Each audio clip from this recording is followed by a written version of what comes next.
Oi, eu sou a Luciana Renoir e esse é o Madrona Talks.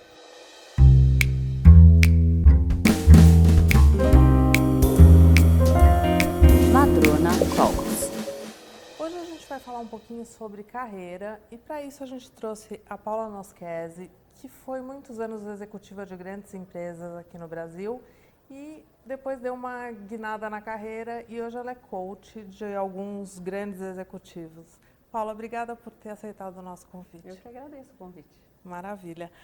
Paula, ainda é muito difícil para as pessoas darem uma mudada na carreira, jogar anos de dedicação e de aprendizagem e começar uma outra história do nada.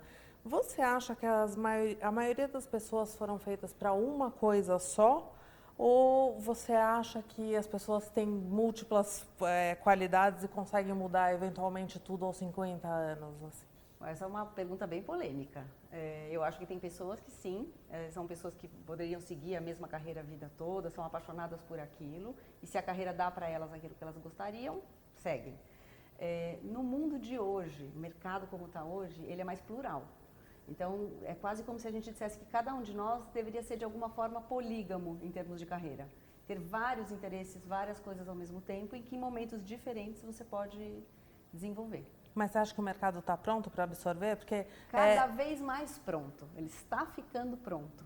Entendi. Você ainda tem muitas empresas e muitos ambientes onde não, mas você já tem muitos ambientes que recebem muito bem isso e pessoas também que recebem bem isso. Entendi. Tipo, eu hoje em dia já sou velha para minha profissão, digamos. Se eu quiser começar uma nova, vão me aceitar? Quer dizer, tem caminhos para recomeçar mais velho eu acho em que outra cada coisa? vez mais o mercado dá pra gente a chance da gente desenhar o que a gente quer.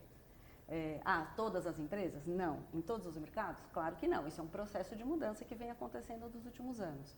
Mas é muito nítido que se você se propõe a fazer uma coisa, e não precisa ser uma coisa só, você pode ter ainda a sua carreira e decidir que você vai trabalhar menos horas nessa carreira e, em paralelo, você vai fazer outras coisas que você gosta. Então, não precisa ser para uma coisa do zero e, em seguida, começa uma outra integral. Entendi. Você pode ir misturando isso e, como eu falo, ser polígamo, de alguma forma, na carreira. Começar um plano B. Começar um plano B ou se desenvolver em interesses que muitas vezes você não sabe que seria uma carreira e que, eventualmente, podem virar uma carreira.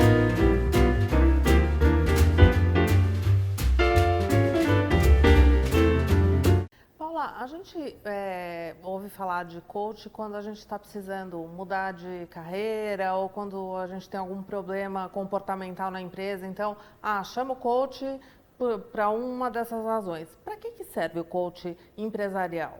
O coaching em geral, não só empresarial, mas a gente pode falar mais especificamente, ele serve para você desenvolver competências ou melhorar competências que você tenha e que você sinta que você precisa, vamos dizer, evoluir nelas, né, de alguma forma.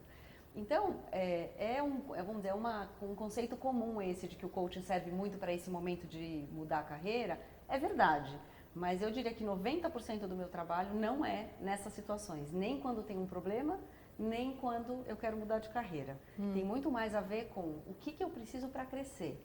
Muitas vezes eu recebo um cliente que olha, ele é muito bom no que ele faz e a gente está considerando ele para uma promoção, para uma vice-presidência. Ele é diretor. O que falta para ele ser hoje um bom vice-presidente? Em que áreas ele tem que se desenvolver para no momento em que eu decida promovê-lo, ele esteja já mais pronto e com as competências mais desenvolvidas? Então, olha, ele não tem muita experiência em liderar grupos grandes. Ou ele é uma pessoa que o estilo de comunicação dele talvez não seja tão adequado para uma posição mais alta. Então, a gente vai trabalhar nessas competências para que ele possa crescer. Entendi. É muito mais nesse sentido. Que legal. Então, assim, na verdade vai mudar um pouco a pecha, né? Porque as pessoas têm até um pouco de medo de contar que estão trabalhando com coach no ambiente empresarial, porque parece que é a pessoa com problema ou a pessoa que está pensando em deixar a empresa, mas com essa outra approach você muda um pouco a aura do coach que Sim. tem atualmente, né? Sim, e acho que isso depende muito do ambiente, da cultura da empresa.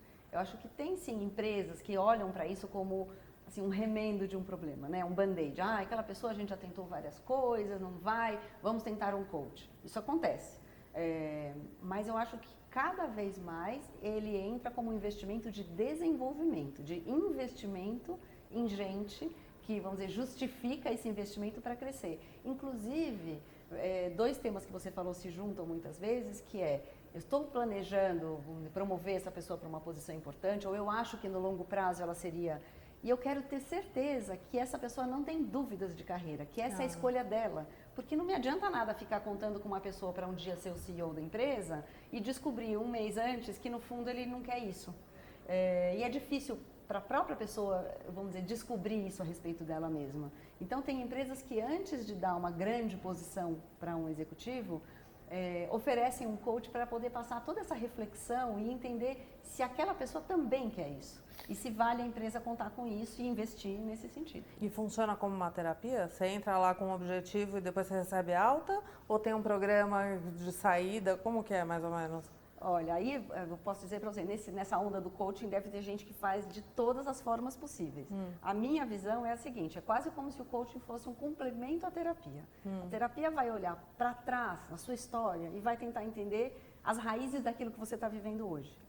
O coach vai fazer talvez o contrário disso. Ele vai dar uma pincelada no teu passado, mas ele vai pensar, bom, hoje, na prática, você estando na situação em que você está, com os objetivos, deficiências, ou enfim, crescimentos que você quer ter, o que de prático a gente pode fazer para você dar um passo para frente. Entendi. Então, vamos dizer, levo em consideração o seu emocional, a sua história, levo, mas eu não vou trabalhar isso. Eu vou trabalhar na prática o que a gente pode fazer para ir para frente. Então é mais prático. É mais prático. Esqueça a terapia e contratem um coach mesmo. Claro, é um trabalho humano. A gente não pode esquecer disso. É um trabalho que requer intimidade, confiança e existem elementos muito humanos. Mas tem que ter um elemento prático até para você ter tempo e dizer, olha, vamos fazer em tantas sessões e alguma conquista você tem que ter nessas sessões. A partir daí, normalmente, o que você conquistou, você continua construindo em cima daquilo. Então, não é pouco comum eu falar com o meu cliente 2 anos depois que eu terminei o projeto e ele falar para mim, nossa, esses últimos anos você não sabe o que aconteceu em 2 anos. Muita coisa. Daquele ponto em que eu estava, eu também já evolui muito.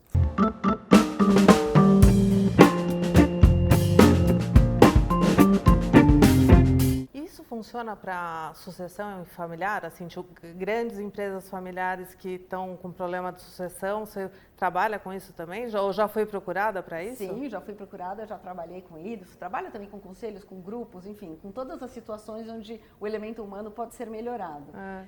O que faz a grande diferença, especialmente em questões familiares, é o quanto a família está disposta a aceitar que, eventualmente, os herdeiros não têm o perfil que eles gostariam ou não querem aquilo que a família e o negócio familiar deseja. Se a empresa está aberta a isso, a gente, vamos dizer, pode fazer um trabalho tanto de descobrir se essas pessoas são as pessoas certas, né, junto com elas mesmas, quer dizer, elas descobrirem, né, quanto, vamos dizer, talhar melhor, desenvolver melhores competências para aqueles que, eventualmente, vão seguir esse caminho e vão ter papéis relevantes.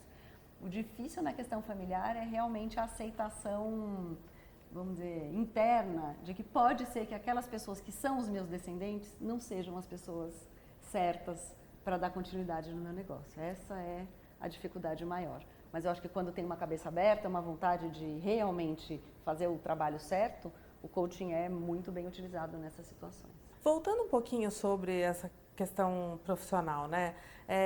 Você acha que hoje em dia, as pessoas que são super focadas, especializadas, porque a gente está vivendo uma era da especialização, né? Você tem o ortopedista especializado no dedinho esquerdo. Você acha que a pessoa super especializada tem maior chance de se dar bem, de ser bem sucedido do que o generalista? Porque, fazendo paralelo com o médico, por outro lado, a gente sente falta daquele médico que conhece você inteiro, aquele médico da família. Como que você vê essa tendência de mercado hoje? A sensação que eu tenho é assim, se o tema é técnico, se é um tema muito específico, o especialista ele tem muito o seu espaço. Porque se ele realmente só trabalha com o dedinho da mão direita, ninguém talvez vai ter tantos dedinhos trabalhados quanto ele, e, portanto, a experiência, vamos dizer, da repetição e da frequência faz muita diferença. Quando você está falando de, vamos dizer, carreiras e conhecimentos que são mais amplos, aí eu sou contrária a isso. Eu acho que quanto mais flexível você for, quanto mais amplo for o seu conhecimento, mais fácil é você poder contribuir em ambientes diversos. E agora, você falou que trabalha muito com mulheres e tal, né?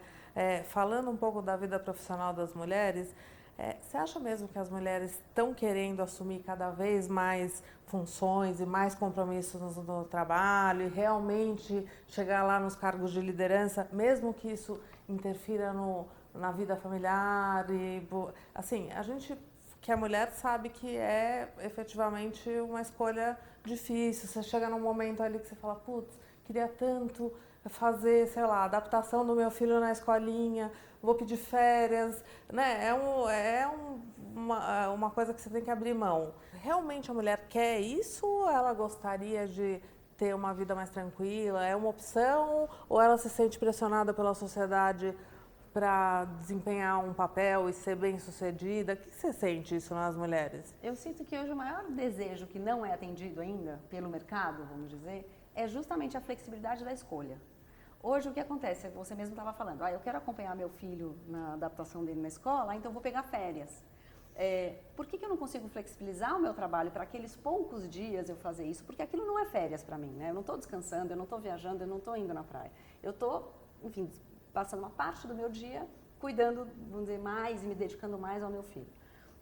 Eu acho que o que falta hoje é isso, quer dizer, entender em que momentos você quer realmente abrir mão de alguma coisa pelo trabalho ou vice-versa, ou o quanto disso pode ser negociado e flexibilizado para que você não tenha que abrir mão de nada. E aí cada mulher vai escolher o que é bom para ela.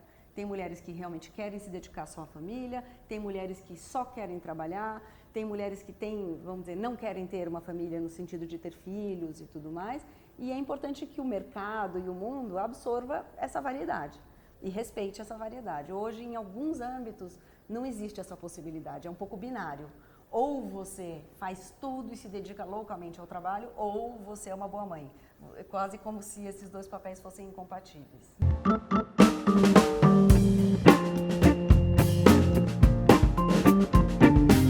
Então a gente tem que trabalhar mesmo para ser mais flexível e atender um pouco mais... Na verdade, eu acho que, de forma geral, o trabalho está se tornando mais flexível, né? Essa história de e-mails e WhatsApp, e telefone celular, hoje em dia você consegue estar conectado o tempo inteiro.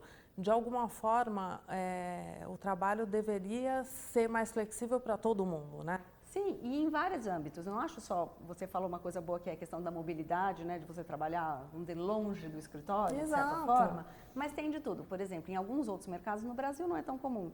É comum a mulher, nos primeiros anos que ela, vamos dizer, após ela ter um filho, ela trabalha em meio período. Meio período não é necessariamente todos os dias 4 horas, mas de repente são 3 dias por semana 6 horas. Ou 2 dias por semana inteiros e um dia meio-dia. Eles compõem isso de uma forma que você consiga equilibrar, porque uma coisa que a gente não pode tirar da equação é que em todas as culturas ainda a mulher é muito mais responsável ainda pelas tarefas, vamos dizer, familiares, e isso inclui não só os filhos, quando tem filhos, como as questões da casa, como as questões dos outros familiares. Quer dizer, quem cuida dos mais velhos, quem vai ao médico com a mãe, é a mulher em geral. Isso é uma questão cultural do mundo, se estabeleceu assim. Então, essa flexibilidade também ajudaria muito a incorporar essas tarefas sem necessariamente ter que ser uma concessão profissional. Ou a gente teria que começar a incluir um pouco mais os homens no cuidado com a família, também, né? Que é um outro, né? É a outra metade da equação, é dividir de uma forma talvez mais equânime. Mas né? Isso vai demorar um pouco mais. Né? Tudo isso vai demorar um pouco mais, mas a gente vai em frente. Muito bem. Tá bom, Paula. Olha, foi uma delícia a conversa com você. Eu que Obrigada agradeço, por ter aceitado o nosso convite. Obrigada a você. Semana que vem a gente volta com mais uma Madrona Talks. Toda segunda-feira tem uma conversa nova para você. E para assistir todas as nossas entrevistas, acesse o nosso canal no YouTube.